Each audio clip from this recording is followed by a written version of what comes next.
ముందుగా మేషరాశి.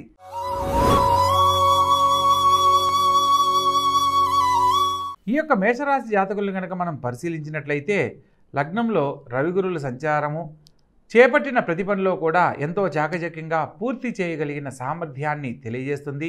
ప్రత్యేకంగా ఈ వారం అనుకోని కొన్ని శుభకార్య ప్రయత్నాలన్నీ అనుకూలిస్తాయి.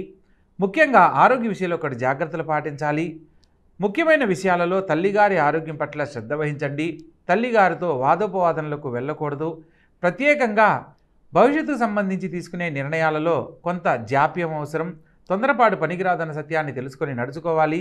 రాజకీయ రంగంగా రాణించాలనుకున్న వారికి నూతన అవకాశాలు లాభిస్తాయి. గృహ సంబంధమైన విషయాలలో నూతన గృహ ఆరంభ ప్రయత్నాలు కానీ గృహ కొనుగోలు ప్రయత్నాలలో శుభవార్తలు వినే అవకాశం కలదు. ప్రత్యేకంగా ముఖ్యమైన విషయాలలో నూతన వ్యాపార ప్రయత్నాలకు సంబంధించి వాయిదా వేయడం ఎంతో మంచిది. వారం చివరలో నూతన కార్యక్రమాలు చేపట్టే అంశాలలో ఆలోచించి నిర్ణయం తీసుకోవాలి. ప్రత్యేకంగా వాహనాలు నడిపే విషయంలో తగు జాగ్రత్తలు పాటించాలి.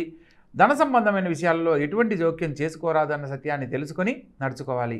మొత్తం మీద ఈ రాశి వారికి అష్టమ స్థానంలోకి రాబోతున్న చంద్రుడు, 1000 స్థానంలో సంచరిస్తున్న రాహువు, బుధుడు మరియు కుజగ్రహ సంచార రీత్యా ప్రత్యేకంగా సుబ్రహ్మణ్యేశ్వర స్వామిని ఆరాధించడం విశేషమైన శుభ ఫలితాలనిస్తుంది. ముఖ్యమైన పనుల్లో ఆటంకాలు తొలగిపోవడానికి దుర్గాదేవిని ఆరాధించాలి.